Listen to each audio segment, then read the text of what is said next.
Kasus mega korupsi IKTP memang menciptakan guncangan baik bagi parpol maupun DPR karena hampir semua parpol disebutkan menerima kucuran dana IKTP. Belum lagi pimpinan dan anggota DPR yang jumlahnya mencapai 26 orang disebut ikut menikmati uang panas tersebut.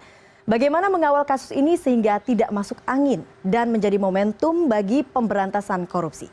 Saya akan berbincang dengan Koordinator Divisi Korupsi Politik Indonesia Corruption Watch, Donald Faris. Mas Donald, terima kasih sudah hadir di CNN Indonesia Newsroom.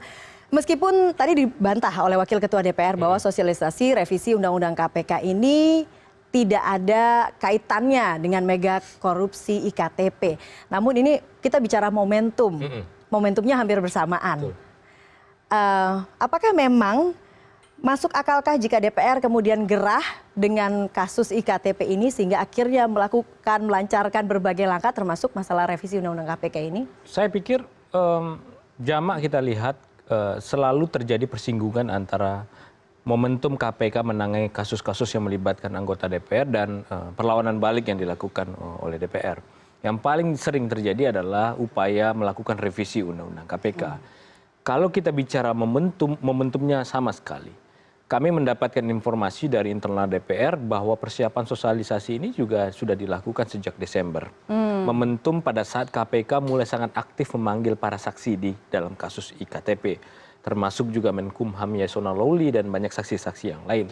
Ada titik kesamaan maju proses penyidikan yang dilakukan oleh KPK dan proses sosialisasi yang dilakukan oleh DPR. Kalau ini dianggap sebagai proses yang lumrah dilakukan, agak janggal karena yang dibutuhkan oleh DPR sekarang adalah menuntaskan undang-undang pemilu. Sebab itu menjadi kewajiban bagi pembentuk undang-undang sebelum pemilu serentak tahun 2019 yang akan datang. Jadi ada constraint waktu. Ini yang sempat ribut juga kemarin, Eva, mau ke Meksiko dan juga mau ke Jerman. Itu yang paling dikejar sebenarnya.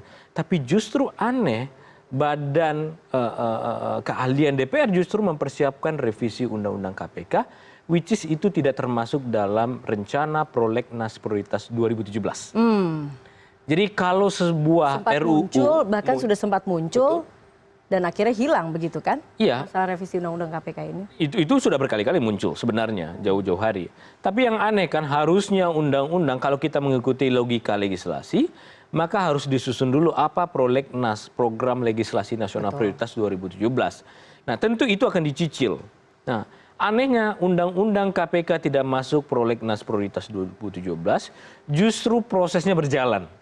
Jadi saya sulit kemudian menafikan ini ada kepentingan pembentuk undang-undang untuk mencari amunisi melawan KPK melalui kewenangan legislasi mereka untuk menghambat dan mengganggu paling tidak proses hukum pengusutan dan penyidikan kasus IKTP yang diduga melibatkan banyak sekali, ada 26 politisi, belum termasuk juga pengusaha dan termasuk juga pihak di sektor pemerintahan. Iya, apalagi selain kemudian mewacanakan masalah revisi Undang-Undang KPK, ada juga Wakil Ketua DPR Fahri Hamzah yang kemudian mewacanakan masalah hak angket. Meskipun belum ada sih yang menyambut secara positif. Artinya apakah akhirnya ini menjadi cerminan bahwa mungkin DPR memang merasa diserang dan ingin melakukan serangan balik begitu? Saya agak kebingungan terus terang Eva. Apakah DPR kita benar-benar paham apa itu hak angket? Kalau kita baca Undang-Undang MD3 secara teliti, hak angket itu adalah hak yang dimiliki oleh Dewan untuk menyelidiki kebijakan pelaksanaan dari sebuah undang-undang dan atau garis miring di situ kebijakan pemerintah yang punya dampak luas yang kemudian bertentangan dengan undang-undang. Pertanyaannya sederhana, penyidikan kasus korupsi IKTP berada di wilayah pro justisia, wilayah penegakan hukum. Mana yang kemudian menjadi domain penyelidikan kebijakan pemerintah? Karena KPK bukanlah bagian dari pemerintah. Dan mana yang kemudian menjadi pelaksanaan kebijakan undang-undang? Kasus IKTP bukan pelaksanaan dari kebijakan undang-undang yang bertentangan dengan undang-undang. Jadi sebenarnya kalau kita dilihat dari unsur apakah itu hak angket atau tidak sebenarnya jauh sekali. Jauh dari kata memenuhi kualifikasi sebuah hak angket. Itu kalau kita bicara dari terminologi paling sederhana. Jadi saya sebenarnya justru curiga apakah DPR ini benar-benar paham membedakan apa itu hak angket, interpelasi, dan hak menyatakan pendapat. Dan hak angket khususnya adalah penyelidikan kebijakan pemerintah dan atau pelaksanaan undang-undang. Ini kan kasus KPK, wilayah hukum.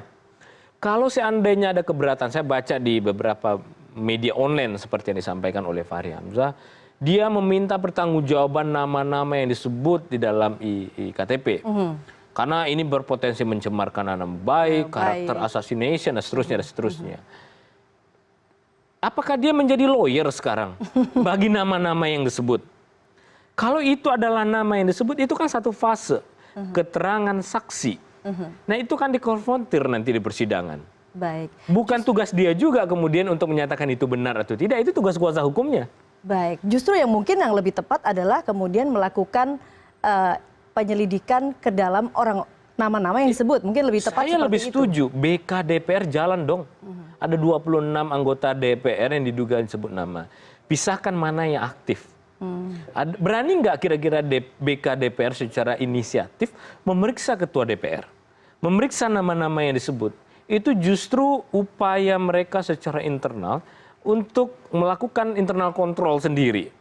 Nah, saya melihat kan mereka tidak melakukan itu. Justru punya pretensi lebih kepada wilayah penegak hukum, mempertanyakan dan mengganggu dan membawa kasus ini ke wilayah politik. Banyak sekali angket, ada angket senturi juga.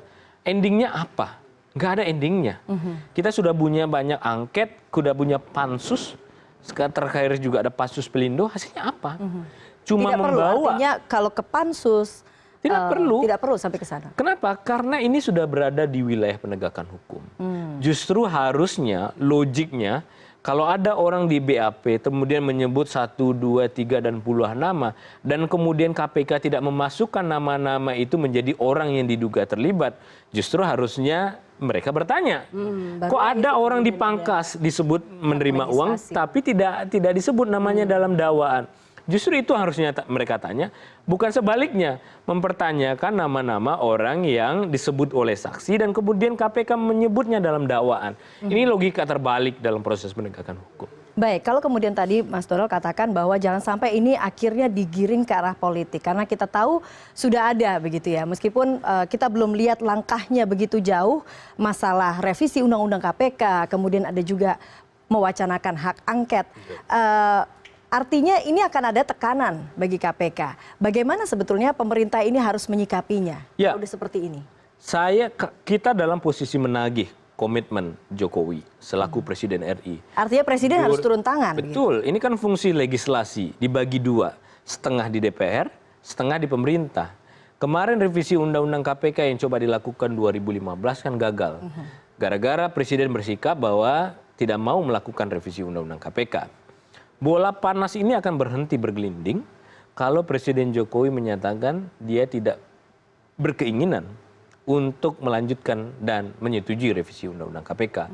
Aneh justru Presiden Jokowi kemudian kalau menyetujui revisi Undang-Undang KPK saat KPK melakukan penyidikan dan membongkar kasus IKTP.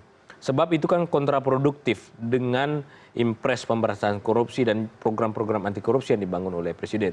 Ini kan menunjukkan di permukaan secara jelas ada anggaran 5,9 triliun rupiah dan kemudian diduga dikorupsi 2,3 triliun rupiah.